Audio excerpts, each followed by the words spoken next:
অবৈধ বাংলাদেশীৰ বিৰুদ্ধে অসম আৰক্ষীৰ অভিযান চলিছে আৰু তীব্ৰ অভিযান 24 ঘণ্টাত 26টা অবৈধ বাংলাদেশী গ্ৰেপ্তাৰ কৰা হৈছে মৰিগাঁৱত শিৱসাগৰত আৰু শোণিতপুৰত অভিযান চলিল আৰু অবৈধ বাংলাদেশী 26 জনক গ্ৰেপ্তাৰ কৰা হৈছে শিৱসাগৰ জিলাৰ পৰা 11টা বাংলাদেশী গ্ৰেপ্তাৰ কৰিছে মৰিগাঁৱত গ্ৰেপ্তাৰ হৈছে 9টাকৈ অবৈধ বাংলাদেশী ইফালে শোণিতপুৰত 6টা বাংলাদেশী নাগৰিকক গ্ৰেপ্তাৰ কৰিছে আৰক্ষীয়ে কেন্দ্ৰৰ নিৰ্দেশনাৰ পিছতে দেশজুৰি এতিয়া বাংলাদেশী বিৰোধী অভিযান তীব্ৰতৰ হৈছে বিভিন্ন ৰাজ্যতো চলিছে বাংলাদেশী নাগৰিক বিৰোধী অভিযান আৰু সুবুৰিয়া মেঘালয়ত চলিত বৰ্ষতে পৰ্যন্ত প্ৰায় 100টাকৈ অবৈধ বাংলাদেশী অনুপ্ৰৱেশকাৰী গ্ৰেপ্তাৰ কৰা হৈছে চলিত মাহতে গুজৰাটত গ্ৰেপ্তাৰ হৈছিল প্ৰায় 5 শতাধিক বাংলাদেশী দিল্লী মহাৰাষ্ট্ৰতো গ্ৰেপ্তাৰ হৈছিল অবৈধ বাংলাদেশী নাগৰিক গুজৰাটত অবৈধ বাংলাদেশীৰ ঘৰ উচ্ছেদ কৰিছে প্ৰশাসনে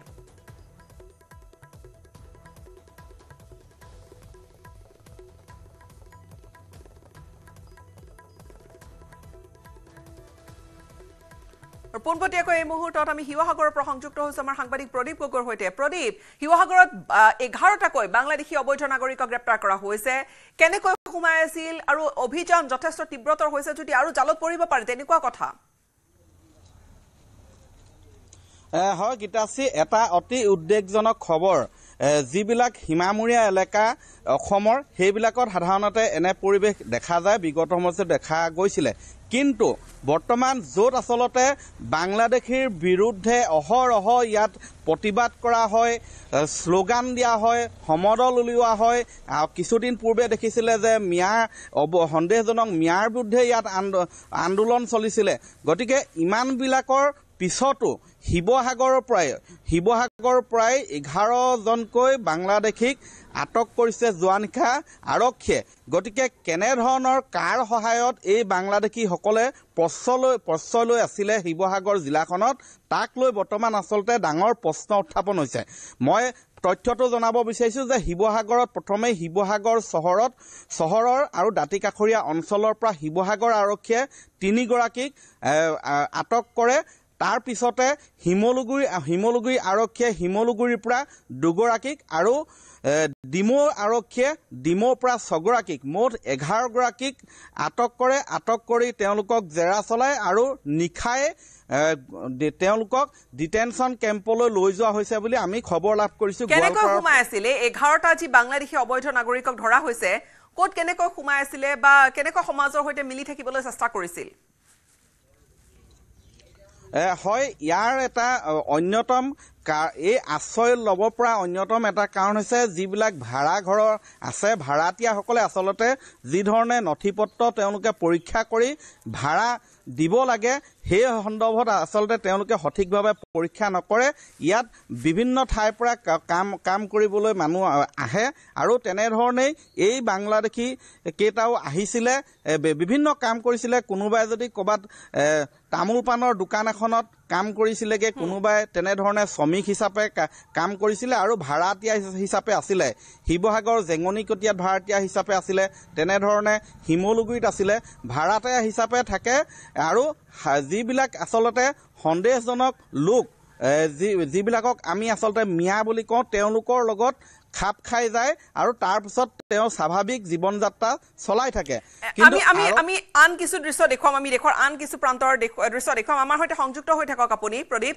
দেশজুৰি চলিছে বাংলাদেশী বিৰোধী অভিযান আৰু গুজৰাটৰ আমি এটা দৃশ্য দেখুৱাম এয়া গুজৰাটৰ দৃশ্য গুজৰাটত গ্ৰেপ্তাৰ হৈছিল প্ৰায় 5 শতাধিক বাংলাদেশী গুজৰাটত 5 শতাধিক বাংলাদেশী গ্ৰেপ্তাৰ হৈছে আৰু দেশজুৰি বাংলাদেশী বিৰোধী অভিযান চলিছে কেৱল গুজৰাট বুলিয়ে নহয় গুজৰাটত উচ্ছেদ অভিযানো চলিছে সেই ঠাইত উচ্ছেদ অভিযান চলিছিল য'ত সন্দেহজনক কেনেকুৱা অবৈধ নাগৰিকৰ ঘাটি আছিল তাৰ পৰা বিভিন্ন ধৰণৰ অপৰাধজনিত ঘটনা সংঘটিত হৈ অহাৰ অভিযোগ আছে যি বাংলাদেশী বিৰোধী যি অভিযান চলিছে দেশজুৰি বাংলাদেশী বিৰোধী অভিযান গুজৰাটত গ্ৰেপ্তাৰ হৈছিল 5 শতাধিক বাংলাদেশী আৰু এই ধৰণেৰে সমগ্ৰ দেশজুৰি দিল্লী মহাৰাষ্ট্ৰ আদি বিভিন্ন ঠাইত চলিছে এই তীব্ৰ অভিযান অসম আৰক্ষীৰ সফলতা একেদিনাই বা 24 ঘণ্টাতে 26টাকৈ বাংলাদেশী নাগৰিকক ধৰা হৈছে প্ৰদীপ হয় মোৰ কাষত আছে সচেতন নাগৰিক আছে ইংছা সন্থাৰ সম্পাদক আছে সাধাৰণতে দেখা যায় যে সৰু হোৱা যিবিলাক কাম তেওঁলোকে কৰেহি আপুনি কি ক'ব এই সন্দৰ্ভত চহৰখন আপোনাৰ নজৰত মই প্ৰথমতে অসম আৰক্ষী তথা শিৱসাগৰ আৰক্ষীক ধন্যবাদ দিছোঁ কালি ঘটনাটো তেওঁলোকে পোহৰলৈ অনাৰ কাৰণে। আৰু দ্বিতীয়তে মই ক'ব বিচাৰিছোঁ শান্তি সম্প্ৰীতি ঐক্যৰ মিলনভূমি অসম বিশেষকৈ শিৱসাগৰত আমি অবৈধ বাংলাদেশী বুজা ল'ব নোৱাৰোঁ। আৰু বিশেষকৈ আপুনি কোৱাৰ দৰে মই ভাড়াতীয়া মালিক পক্ষলৈ মোৰ আহ্বান যে ভাড়া দিয়াৰ সময়ত আপোনালোকে সেই ব্যক্তিজনক কমপ্লিট বায়'ডাটাত নথি পত্ৰ চাইহে ভাড়া দিব, কাৰণ অসমে আৰু অসমীয়াই কেতিয়াও অবৈধ বাংলাদেশী বুজা সহ্য নকৰে। আৰু কালিৰ এই ঘটনাটো পোহৰলৈ অহাৰ কাৰণে বিশেষকৈ শিৱসাগৰ ডিমৌ আৰক্ষীক মই অতিকৈ ধন্যবাদ জ্ঞাপন কৰিছোঁ। আৰু অনাগত দিনত অকল ভাড়াতীয়াসকলে নহয়, আমি অসমীয়া প্ৰতিজন ব্যক্তি সজাগ আৰু সচেতন হ'ব লাগিব। অচিনাক্ত সন্দেহজনক ব্যক্তি দেখিলে সোধ-পোছ কৰাত আমাৰ আপত্তি নাই, আমি কোনো তাত আপত্তি কৰিব লাগিব। সোধ-পোছ কৰাৰ প্ৰয়োজন আছে, প্ৰয়োজন হ'লে আৰক্ষীৰ লগত যোগাযোগ সচেতন ব্যক্তিয়ে কৰিব লাগিব। আৰু এই অবৈধ বাংলাদেশী সি হিন্দুৱে হওক মুছলমানে হওক অন্য ধৰ্ম হওক বিদেশী বুজা আমি কেতিয়াও অসমীয়া নলওঁ। আমি প্ৰতিবাদ কৰি আহিছোঁ। আজিও আপোনালোকৰ এই চেনেলৰ যোগেদি ধিক্কাৰ দিছোঁ যে বাংলাদেশী গো বেক। কিন্তু গীতাশ্ৰী লক্ষণীয় বিষয়টো হ'ল যে কেৱল আৰক্ষীয়ে অভিযান চলাই এই বাংলাদেশী হওক বা সন্দেহজনক বাংলাদেশীয়ে হওক তেওঁলোকক কেৱল বিতৰণ কৰিব নোৱাৰে, আৰক্ষীয়ে কেৱল ৰোধ কৰিব নোৱাৰে। প্ৰতিগৰাকী নাগৰিক ভাৰতীয় প্ৰতিগৰাকী নাগৰিক সচেতন হ'ব লাগিব। এই ক্ষেত্ৰত আচলতে মূল প্ৰশ্ৰয় ল'ব পৰা, তেওঁলোকে আশ্ৰয় লৈ থাকিব পৰাৰ আচলতে পৰিৱেশটো কিন্তু আমাৰ অসমীয়াই দি আহিছে। ভাড়াঘৰত য'ত থাকেহি তেওঁলোকে ভালদৰে দুটকা পইচাৰ কাৰণে আচলতে সঠিকভাৱে সোধ-পোছ নকৰে, তেওঁলোকে থাকিবলৈ দিয়ে কম।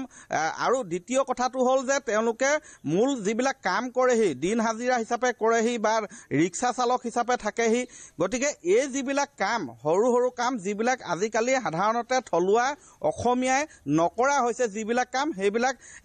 কৰেহি। আৰু ইয়াৰ উপৰিও আজি কেৱল ইমানেই নহয়, যিবিলাক আচলতে বিভিন্ন প্ৰান্তত যিবিলাক মিস্ত্ৰীৰ কাম চলি থাকে, পকাৰ কাম চলি থাকে, সেইধৰণে খেতিৰ কাম চলি থাকে, তাতো কিন্তু এনেধৰণৰ তেওঁলোকক প্ৰশ্ৰয় দিয়া হৈছে। শেহতীয়াকৈ যিকেইজনক ধৰিলে আমি জানিব পাৰিছোঁ তাৰে 2-3 গৰাকীয়ে আচলতে কোনো ৰাজমিস্ত্ৰীৰ অধীনত তেওঁলোকে ইয়াত দৈনিক হাজিৰা হিচাপত মজদুৰি হিচাপত তেওঁলোকে কামো কৰি থকা বুলি আমি জানিব পাৰিছোঁ। গতিকে কম পইচা তেওঁলোকে ইয়াৰ যদি থলুৱা অসমীয়াই যদি যিটো দৈনিক মজুৰি যদি যিটো 500 টকা লয়, তেওঁলোকে 200-300 টকাতে কাম কৰেহি, যাৰ বাবে আচলতে আমাৰ থলুৱা অসমীয়া আচলতে ৰাজমিস্ত্ৰীবিলাকে তেওঁলোকক তেনেধৰণে প্ৰশ্ৰয় দিয়ে। আচলতে আচলতে কথাটো এনেকুৱা ধৰণৰ যে সকলো সজাগ হ'ব লাগিব, আৰু যদি সন্দেহ হৈছে তেনেহ'লে সেয়া হয়তো আৰক্ষীৰ দ্বাৰস্থ হৈ আৰক্ষীক জনাব লাগিব। এই মুহূৰ্তত আমি বিদায় ল'ম আপোনাৰ পৰা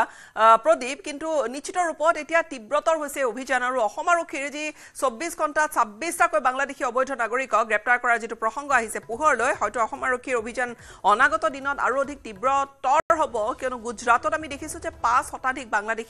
অবৈধ বাংলাদেশী নাগৰিকক ধৰা হৈছে। চুবুৰীয়া মেঘালয়ত কেইটামান দিনৰ ভিতৰতে 100 জনক ধৰা হৈছে। একেধৰণেৰে গুজৰাটৰ উপৰিও দিল্লী, মহাৰাষ্ট্ৰ আদি ঠাইতো চলিছে তীব্ৰ বাংলাদেশী বিৰোধী অভিযান।